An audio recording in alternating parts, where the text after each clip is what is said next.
Álgebra clase número 13, corresponde a la primera parte de topología. Vamos a ver cardinalidad.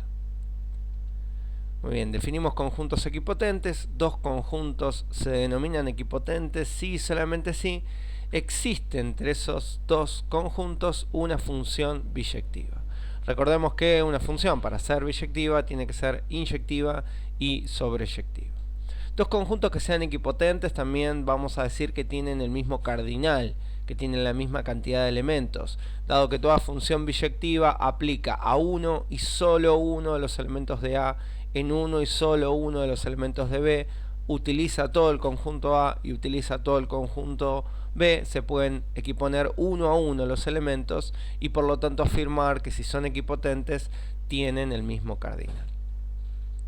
Bueno, un conjunto vamos a decir que es finito si es equipotente a alguna sucesión natural hasta un número enésimo. Por ejemplo, si es equipotente al conjunto 1, 2, 3, bueno, eso quiere decir lógicamente que tiene 3 elementos. Si es equipotente a un conjunto que va de 1 hasta 80, bueno, eso quiere decir que es una sucesión con 80 elementos y que el conjunto tiene 80 elementos, tiene cardinal n. Lógicamente, como venimos diciendo, dos conjuntos equipotentes, si son finitos tienen el mismo número de elementos y si son infinitos también. En contraposición de la definición de conjunto finito, vamos a decir que un conjunto que no es finito, que no es equiparable, que no es equipotente a una sucesión finita de números naturales, es infinito, que no tiene fin. Bueno, tomamos por ejemplo los conjuntos natural, el conjunto de números naturales y el conjunto de los números naturales pares. Ambos son conjuntos infinitos en este caso, tenemos infinitos elementos en los números naturales e infinitos números pares. Lo que afirma este ejemplo es que este par de conjuntos son equipotentes. Para probar que son equipotentes tenemos que probar que existe una función de n en e, que esa función es biyectiva, pero lo que nos interesa plantear en este ejemplo es que hay tantos números pares como números, y lo que es interesante es que los números pares son un subconjunto de los números naturales. Sin embargo, tienen el mismo cardinal, tienen el mismo número de elementos los números naturales que los números pares. Bueno, ¿cuál es la función biyectiva que existe, o al menos una de las funciones biyectivas que puedo definir desde los números naturales hasta e? Bueno, f de n igual a 2n. Fíjense que a 1 le corresponde 2, a 2 le corresponde 4, a 3 le corresponde 6, etc. Utiliza todos los elementos de n, utiliza todos los elementos de e, ¿no? Como utiliza todo e, es suryectiva. A elementos diferentes del conjunto natural le corresponden elementos diferentes del conjunto E, por lo tanto es inyectiva. Por ser inyectiva y suryectiva es biyectiva y demuestra que estos conjuntos son equipotentes. Un segundo ejemplo, tomamos la función definida de esta manera, ¿sí? La función x sobre 1 menos el módulo de x. ¿Sí? Vamos a decir que si yo esta función la tomo con dominio acotado de menos 1 a 1 como intervalo abierto a R, esta función es biyectiva. Vamos a verlo esto en un GeoGebra. Acá están planteadas las asíntotas verticales que tiene esta función, ¿no? Lógicamente la función completa con el dominio real excepto las asíntotas es esa que tenemos ahí. Ahí sería una función suryectiva pero no inyectiva. Si yo acoto su dominio y me quedo únicamente con el dominio que va de menos 1 a 1, nos quedamos con este tramo de la función, este dominio de menos 1 a 1 abierto, en ese dominio la función es suryectiva, ocupa todo el eje real y es inyectiva. Entonces es biyectiva. ¿Qué significa esto en términos conjuntistas de lo que venimos viendo? Que el intervalo menos 1 a 1 es equipotente con el conjunto de números reales. Y en términos de la interpretación que le estamos dando, es que hay tantos números de menos 1 a 1 como números reales. Nuevamente, en este ejemplo vemos que una parte del conjunto de números reales, que son los números de menos 1 a 1, tiene tantos números como el todo. En este caso, una parte de los números reales es equipotente con el todo. Bien, esta es una característica que tienen todos los conjuntos infinitos y que incluso en algunos textos de estudio se toma como definición, que un conjunto es infinito si es equiponible con una de sus partes. Bueno, vamos con una propiedad, vamos a afirmar que la relación de equipotencia es una relación de equivalencia. Traigamos al recuerdo el concepto de relación de equivalencia de álgebra 1, una relación para ser de equivalencia tenía que ser reflexiva, simétrica y transitiva, entonces vamos a demostrar que la equipotencia es de equivalencia. ¿Qué significaba que la relación sea reflexiva? Que todo conjunto A es equipotente consigo mismo. Bueno, nuevamente, esto que parece evidente, ¿no? Un conjunto tiene siempre la misma cantidad de elementos que sí mismo. Hay que probarlo usando la definición, que es probando que existe una función biyectiva de A en A.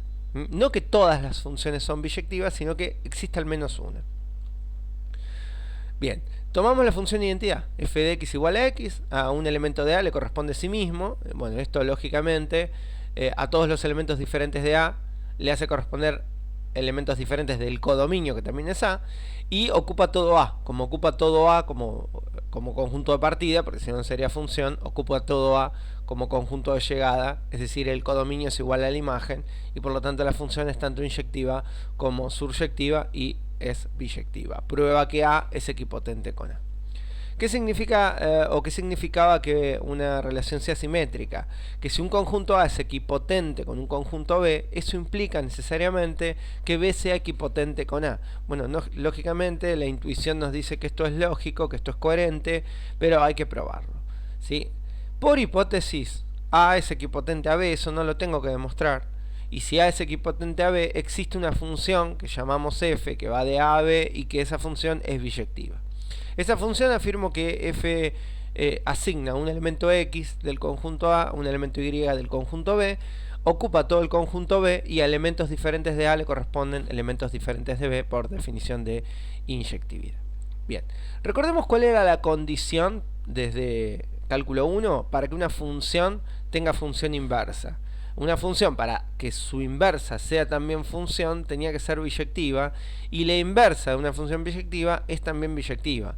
Entonces, dado que f es biyectiva, existe la función inversa, que a un elemento y le hace corresponder un elemento x, que va del conjunto B al conjunto A, y que también es biyectiva. Y por lo tanto, que prueba que si A es equipotente a B, existe una función que va de B a A, que también es biyectiva, y por lo tanto B es equipotente al conjunto A. Es decir, la relación es también simétrica.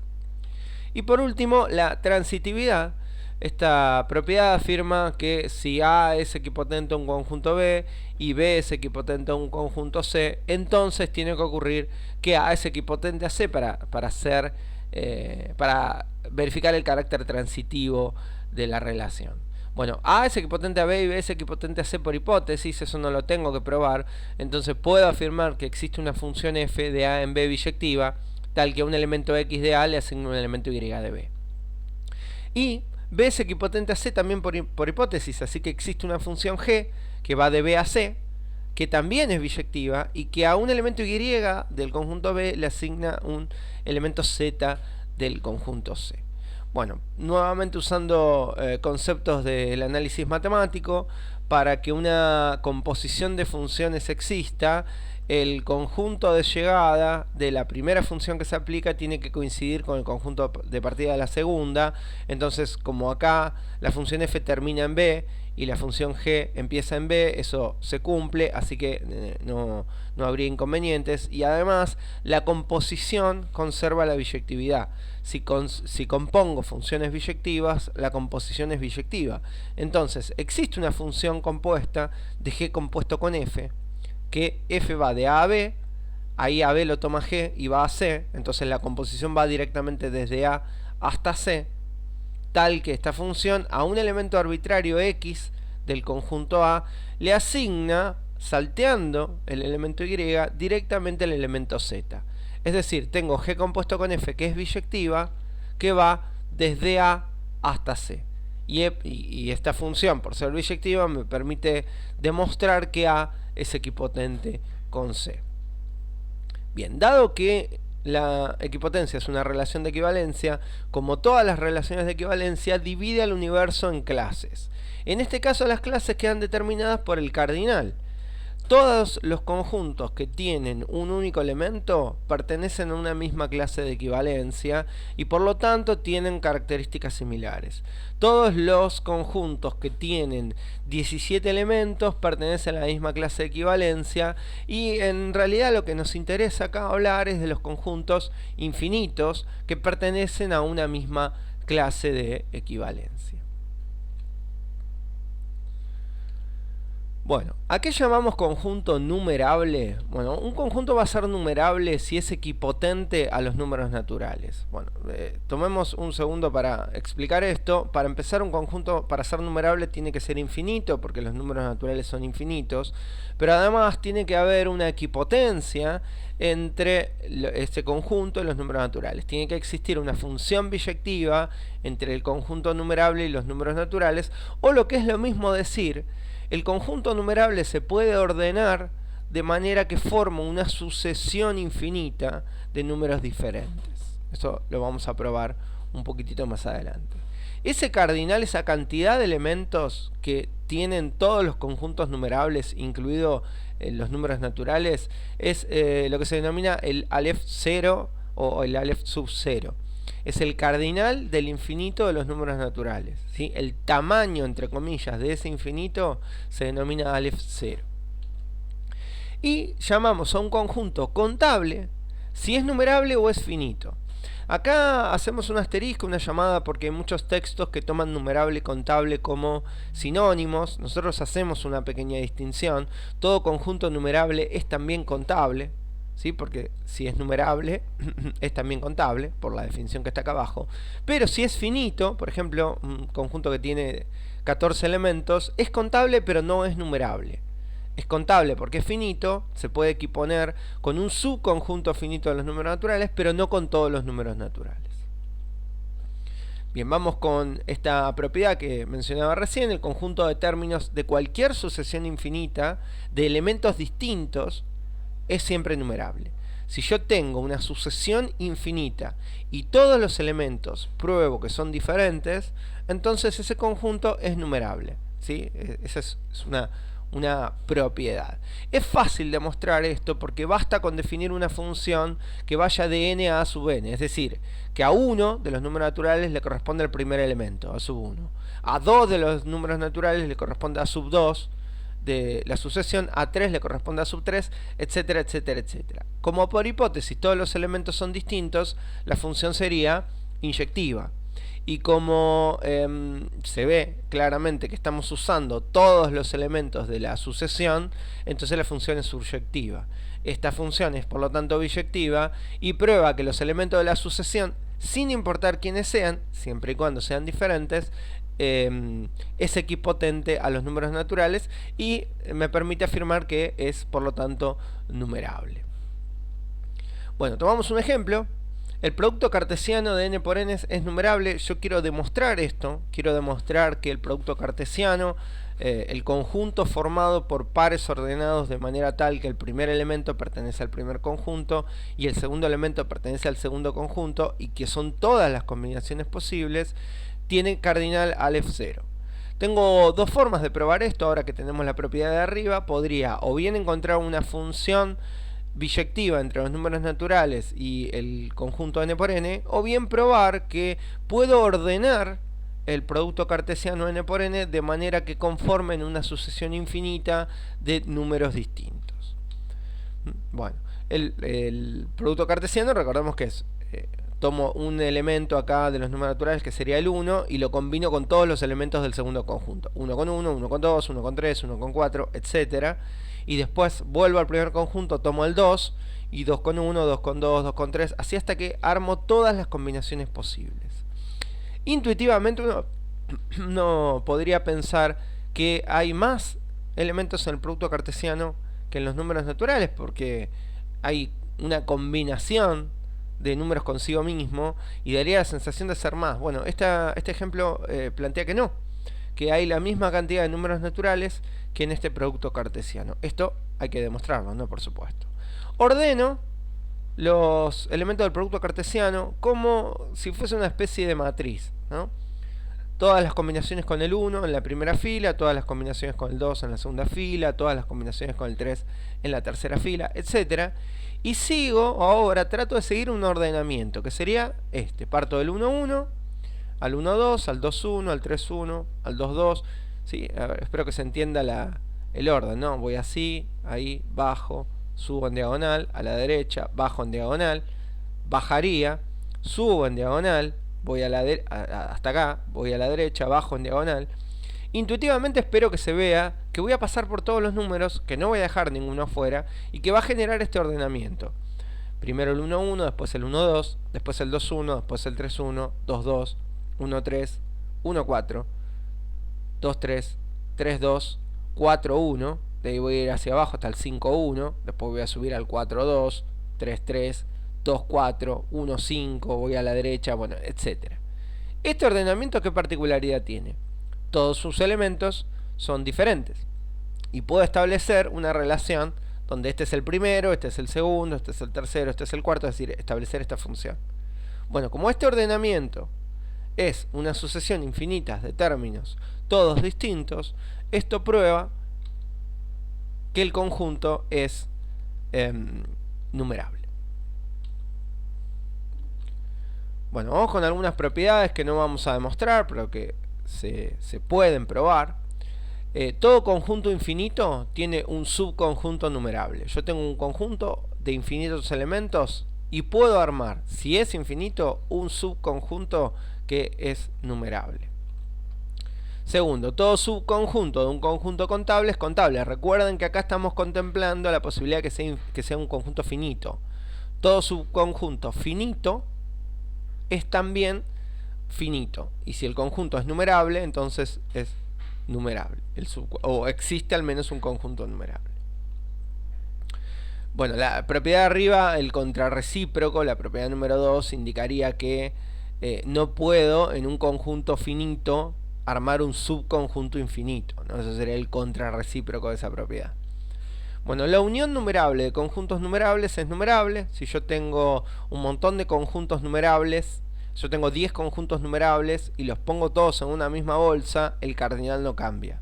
Sigo teniendo la misma cantidad de elementos. Esto es contraintuitivo, nuevamente, pero los infinitos suelen serlo, ¿no? Este es muchas veces el problema de esta materia. Los infinitos no se comportan de manera intuitiva. Yo tengo infinitos elementos, le agrego infinitos elementos y sigo teniendo la misma cantidad. ¿Sí? La unión numerable, ¿sí? Siempre y cuando ese infinito sea Aleph 0, de conjuntos de tamaño Aleph 0, de cardinal Aleph 0, sigue teniendo cardinal Aleph 0. Y la unión finita de conjuntos numerables y contables es numerable, ¿no? Si yo junto 6 conjuntos numerables, sigue siendo numerable. Si yo junto un conjunto numerable con 25 conjuntos finitos, sigue siendo numerable. Sí, vamos a demostrar un teorema que nos va a ser bastante útil. El conjunto real que va de 0 a 1 no es numerable. Fíjense la importancia de esto, ¿no? Porque hasta ahora hablamos de infinitos, pero hablamos del infinito Aleph 0. Y sabemos que los números reales de 0 a 1 son infinitos. Hay infinitos números entre 0 y 1. Pero lo que afirma este teorema es que ese infinito no es Aleph 0. No es numerable. Es un infinito de otro cardinal. Es un infinito con otro tamaño. Existen infinitos que son de diferente cantidad. Si bien es infinito, es un infinito de otro, entre comillas, tamaño. Esto vamos a demostrarlo. Por el absurdo, supongo que es numerable. Supongo que existe una función biyectiva que vaya de los números naturales al intervalo 0,1. O lo que sería lo mismo decir, puedo establecer un ordenamiento de los números reales de 0 a 1, de manera que haya uno que sea el primero, uno que sea el segundo, uno que sea el tercero, etcétera, etcétera, etcétera, y ordenarlos de esa manera para probar que es numerable. Recuerden que vamos por el absurdo. Bien. Como estoy suponiendo que ese ordenamiento existe, voy a suponer que puedo ponerlos de manera tal que el primer elemento es 0, y después vienen los dígitos a sub 1,1, a sub 1,2, a sub 1,3, etcétera, etcétera, etcétera. Y bueno, fíjense que acá todos los dígitos tendrían que necesariamente ser 0, porque el primer elemento de este conjunto es el 0. El siguiente elemento está formado por 0 y infinitos dígitos a continuación, tales que, bueno, ahora no son iguales a los de arriba, ¿no? Porque si no sería el mismo elemento y es un número distinto. Tercer elemento también, que es 0, y después vienen infinitos dígitos a continuación, etcétera, etcétera, etcétera. Hay un elemento enésimo y esa sucesión sigue hasta el infinito. Cada a sub i j, cada uno de estos dígitos que están marcados en la sucesión, es un dígito entre 0 y 9. A sub 2, 3 no puede ser 14. Puede ser 0, 1, 2, hasta 9. Estoy armando números. Bueno, ahora, lo que vamos a hacer ahora es lo que se conoce como el método de la diagonal de Cantor, por George Cantor, que fue el que desarrolló esta demostración. Voy a armar un número b, tal que ese número b está por composición y por construcción entre 0 y 1. Fíjense que es 0, lo cual implica que es más grande que 0 y más chico que 1, y después tiene los dígitos b1, b2, b3, bn, etc. No es un número que está entre 0 y 1. Y recordemos que la función, por hipótesis, es biyectiva. Bien, este número b entonces tiene que estar en la sucesión, porque si este número b no estuviese en la sucesión, la función no sería suryectiva y por lo tanto no sería biyectiva. Este número b le voy a pedir que cumpla con la siguiente condición: que b sub 1, que el primer dígito sea distinto de a sub 1, 1. ¿No? Si este número es un 0, este puede ser cualquiera, pero no 0. Que el segundo dígito sea diferente de a sub 2, 2. ¿Sí? Si este número es un 4, este puede ser cualquiera, pero no un 4. Que el tercer dígito b sub 3 sea distinto de a sub 3, 3, y ahí voy armando la diagonal. Y que el elemento b sub n, por último, sea diferente del ANN, etcétera, ¿no? Porque esto tiene infinitos dígitos. Esta sucesión es infinita, así que esta composición la puedo prolongar hasta el infinito. ¿Qué termina ocurriendo? Que este número b no está en la sucesión. No es ninguno de los números de esta sucesión, por cómo está conformado, ¿sí? No es el primero, porque tienen diferente el primer dígito, no es el segundo, porque tienen diferente el segundo dígito, no es el tercero, porque tienen diferente el tercer dígito, no es el enésimo, porque tienen diferente el enésimo dígito, etcétera, etcétera, etcétera. Entonces, b no está en la sucesión, lo que prueba que la función no es biyectiva y que por lo tanto el intervalo 0, 1 no es equipotente con los números naturales. ¿Sí? Entonces, como no es biyectiva, la función no es biyectiva, los conjuntos no son equipotentes, y he encontrado un conjunto infinito con un infinito no numerable, es decir, con un infinito distinto del cardinal Aleph 0. Bueno, ese cardinal del conjunto que nosotros acabamos de probar, el conjunto que va de 0 a 1, es lo que vamos a llamar cardinal continuo. A veces también se llama Aleph sub 1 o Aleph 1, pero nosotros lo vamos a llamar cardinal continuo. Es el cardinal, es el número de elementos, es el tipo de infinito que tienen los números reales, por lo menos que van de 0 a 1.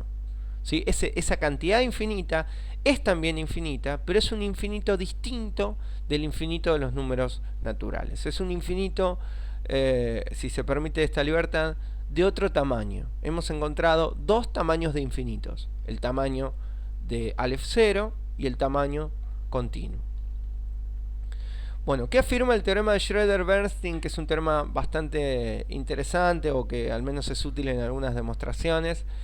Si yo tengo un conjunto A equipotente a un subconjunto de B, ¿sí? Eso lo vamos a escribir de esta manera, ¿no? A es esta especie de símbolo menor o igual. Bueno, sin la igualdad abajo implicaría que A es equipotente con un subconjunto propio de B. Y si no está esta especie de símbolo de menor, va el rulo de la equipotencia. Existe en este caso un conjunto B, que llamamos B asterisco, que esté incluido o es igual a B. Si está incluido de manera estricta, es, bueno, nuevamente, permítanme esta libertad, más chico que B.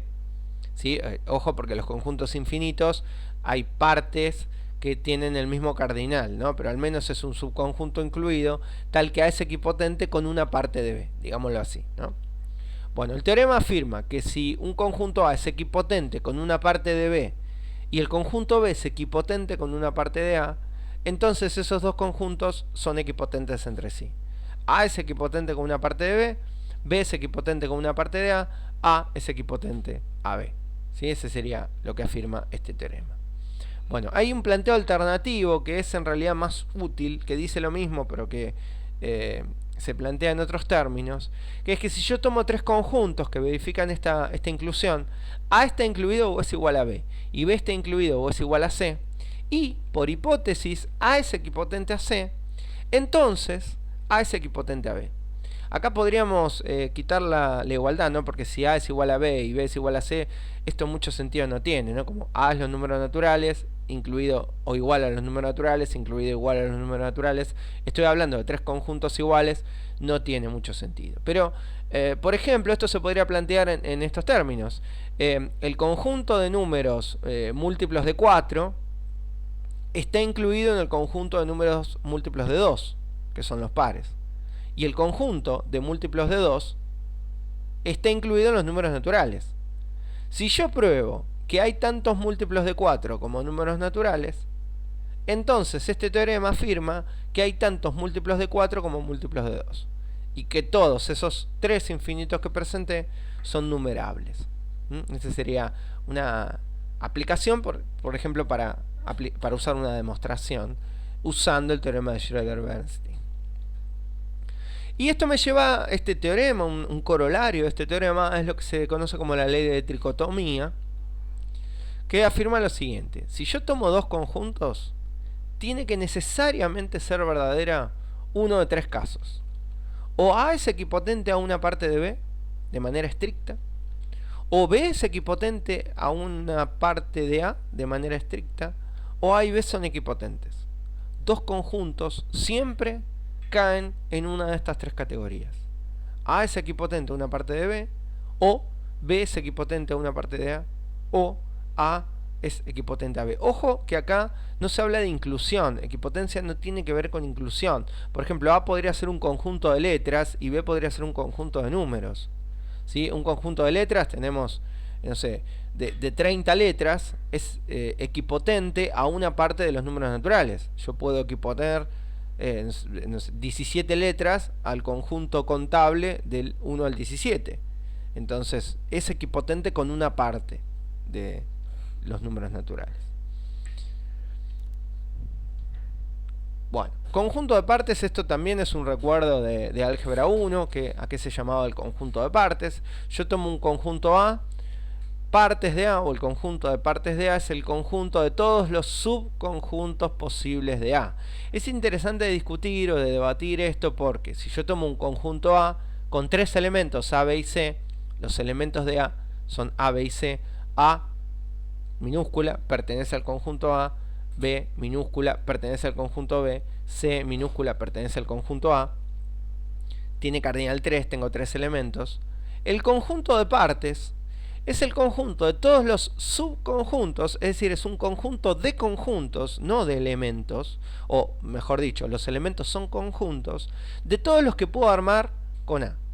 Bueno, el subconjunto trivial, que es el vacío, está en todos los conjuntos, así que se va a estar siempre en el conjunto de partes. Después puedo armar tres conjuntos que tengan los elementos unitarios, a B y a C. El conjunto que contiene A, el conjunto que contiene a B y el conjunto que contiene a C. Fíjense que A como letra pertenece al conjunto A mayúscula, pero no pertenece a partes de A. A como letra pertenece al conjunto A, pero el conjunto que contiene solamente A pertenece a partes de A. ¿Sí? No, hay que diferenciar que los elementos de A son elementos y los elementos de P son conjuntos. Bueno, armo los tres que tienen cardinal 1, después los que tienen cardinal 2, A con B, A con C y B con C, y después el único que puedo armar con tres elementos, A, B y C, que es el conjunto A. Es decir, el vacío y el mismo conjunto son los subconjuntos triviales y todos los que están en el medio son los propios. Bueno, ¿cuántos elementos quedaron? 8, perdón. 8 elementos. Bien, un segundo ejemplo, le agrego un elemento al conjunto A, B, C y D, cardinal 4. El partes es ahora un poco más largo. El vacío y el todo, los subconjuntos triviales están, y después son los 4 de A1 Los que puedo armar de a dos, A con B, A con C, A con D, B con C, B con D, C con D, ¿sí? Y después los que puedo armar de a tres, dejando afuera D, dejando afuera C, dejando afuera B y dejando afuera A. Y el único que puedo armar de 4, ¿no? Acá me quedan 16 elementos. Bueno, esto lo podíamos predecir si recordábamos una propiedad que afirma que el cardinal de un conjunto de partes es 2 elevado al cardinal del conjunto. Por eso acá tengo 8, que es 2 al cubo, y acá tengo 16, que es 2 a la cuarta. Bueno, lo que interesa es, por ejemplo, plantear el cardinal de un conjunto de partes de un conjunto infinito, ¿no? ¿Cuál sería el cardinal de partes de números naturales? Por ejemplo, es una pregunta interesante para la topología. Teorema de Cantor. Ahora, el teorema de Cantor afirma que el cardinal de un conjunto es menor estricto al cardinal de su conjunto de partes. Recién en un conjunto finito lo vimos muy claro, el que tenía cardinal 3, su conjunto de partes tenía cardinal 8, que es más grande, o el que tenía cardinal 4, su conjunto de partes tenía 16, que es más grande, pero eso es algo un poco más difuso con los infinitos. Entonces, como decía recién, si A es un conjunto infinito, ¿su cardinal es infinito del mismo tamaño o es un infinito más grande? Bueno, acá el teorema de Cantor plantea que es un infinito más grande, porque el cardinal de un conjunto dice siempre es menor que el cardinal de su conjunto de partes. No me está diciendo que A tiene que ser contable o finito, sino me está contemplando la posibilidad que A sea infinito. Entonces esto, que es muy interesante, hay que, por supuesto, demostrarlo. Vamos a tomar una función auxiliar que vaya de A a partes de A definida de esta manera. A f de un elemento le hace corresponder el conjunto unitario que contiene ese elemento. Por ejemplo, si A es, como vimos recién, el conjunto que contiene A, B y AC, f de A es el conjunto que contiene A. F de B es el conjunto que contiene AB, ¿no? Esta es una función que va de A a partes de A. Fíjense que esta función no es surjectiva, es inyectiva, pero no es surjectiva, porque, por ejemplo, del partes de A utiliza solamente los conjuntos que tienen cardinal 1. Todos los que tienen 2 elementos, 3 elementos, 4 elementos, esos los está dejando afuera. No está usando todo partes de A. El codominio y la imagen no coinciden, por lo tanto no es surjectiva. Pero sí es inyectiva.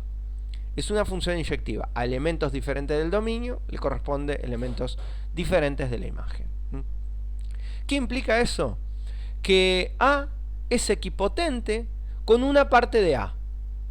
¿Sí? A es equipotente con una parte de A. Hay un subconjunto de partes de A, que es el de los conjuntos de cardinal 1, que se puede equiponer con todo A, ¿no? Hemos probado que A es equipotente o quizás semejante, quizás equipotente con todo partes de A. Entonces yo ya sé que es equipotente con una parte. Entonces lo que tengo que probar ahora es que no es equipotente con todo. Y eso me alcanzaría para probar el teorema. Es equipotente con una parte, pero no con el todo. Entonces es equipotente con una parte menor. Tiene un cardinal menor. Bueno, supongo entonces, para probar que no es equipotente con el partes de A, una función g, y le pido a esta función g que sea biyectiva. Si llego a un absurdo, voy a probar que esta función g no es biyectiva y por lo tanto demostrar el teorema. G va a asignar a un elemento de A un elemento del partes de A que es un conjunto, ¿no? Es una función que de alguna manera se comporta como f, pero que no sé si asigna elementos unitarios, ¿sí? F asigna elementos unitarios, pero G no. Entonces, por ejemplo, podría al elemento A del conjunto A de partida asignarle el conjunto que contiene A y AB. Y al elemento B del conjunto A de partida asignarle el conjunto que contiene al elemento A y AC. A un elemento le asigna un conjunto, ¿no? El conjunto que es un elemento de partes de A. Trabaja de esta manera. Bien, y voy a armar un conjunto auxiliar que voy a llamar B mayúscula. Este conjunto B mayúscula va a estar formado por todos los elementos que no pertenecen a su imagen. Esto es un poco difícil de entender, vamos a verlo con el ejemplo que está acá. Al elemento A le corresponde el conjunto que contiene A y AB. A pertenece a f de A. A está incluido entre los elementos de su imagen. A está en su imagen, por lo tanto no estaría en el conjunto B. B tiene elementos que no pertenecen a su imagen. B, acá minúscula, le corresponde como imagen el conjunto que contiene a A y a C. Fíjense que B no está en su imagen, B no está en F de B. Entonces este elemento B minúscula sí estaría en el conjunto B mayúscula. B mayúscula está formado por todos los X que no pertenecen a su imagen. Tengamos en cuenta este conjunto B. ¿Cuáles son los elementos que están en B? Bueno, son elementos del conjunto A. ¿Sí? Acá, por ejemplo, puede estar B puede ser un conjunto llave, está B, después estará, no sé, D, estará E, estará H y cierro el conjunto. Es un subconjunto del conjunto A. Es decir, este conjunto B tiene que andar por acá en partes de A. B está formado por elementos de A, entonces tiene que ser alguno de los elementos de partes de A. ¿Por qué? Porque partes de A tiene todos los subconjuntos posibles de A. Y como ves, un subconjunto posible de A tiene que estar en partes de A. Y la función G es biyectiva. Tiene que usar todos los elementos del conjunto rojo, que es parte de A. Entonces B tiene que ser imagen de alguien. Tiene que haber algún elemento en el conjunto verde tal que la función G le asigne por imagen al conjunto B, ¿no? Tiene que haber un X0 en el conjunto verde tal que la imagen sea el conjunto B. Entonces la pregunta ahora es, ¿pertenece X0 al conjunto B o no? ¿Está X0 en B? Esto sería, X0 está en el conjunto A y B está en el conjunto partes de A. La función a X0 la asigna el elemento B. ¿Está X0 en este conjunto B o no está? Bueno, primera suposición. Si X0 está en B, igual que el elemento A, entonces por definición X0 no está en B. Nuevamente, la pregunta es si X0 está en su conjunto acá. Si X0 está en el conjunto B, si X0 pertenece a su imagen, entonces los elementos que pertenecen a su imagen no están en B. Entonces, partiendo de la hipótesis de que X0 está en B, llego a la conclusión de que X0 no está en B. Lógicamente absurdo. X0 no puede estar en B y no estar en B al simultáneo. Entonces tiene que ocurrir que X0 no esté en B. Si X0 no está en B, quiere decir que X0 no pertenece a su imagen. Entonces, por definición, los elementos que no pertenecen a su imagen están en el conjunto B. Por lo tanto, si X0 no está en B, la conclusión es que X0 está en B. Nuevamente un absurdo. X0 no puede estar y no estar en B a la vez. Entonces eso me lleva a un absurdo que proviene de suponer que existe la función G biyectiva. ¿Sí? No existe la función G biyectiva y por lo tanto, como G no es biyectiva, el conjunto A no es equiponible, no es equipotente al partes de A. ¿Sí? Eso implica que la relación por la ley de la tricotomía es que A es equipotente con una parte menor de partes de A y que su cardinal es menor, ¿no? Y he probado el teorema de Cantor. Bien, conclusión o corolario un poquito largo, pero que es un corolario del teorema de Cantor, es la hipótesis del continuo, que plantea que no existe ningún conjunto que verifique que su cardinal está encerrado de manera estricta entre el Aleph 0 y el continuo. Yo tengo, o hemos probado el infinito Aleph 0 y hemos probado el infinito continuo. Son diferentes infinitos de diferentes orden, sería mejor decir, pero bueno, podemos hablar de tamaño. Hay Aleph 0 y continuo. Bueno, son de diferente orden. El cardinal continuo es mayor al Aleph 0. Bueno, la hipótesis del continuo es que no existe ningún conjunto cuyo cardinal sea más chico que el continuo, pero más grande que el Aleph 0. Bien, eso es todo para la introducción a la clase de topología, la clase número 1, que tiene conceptos introductorios.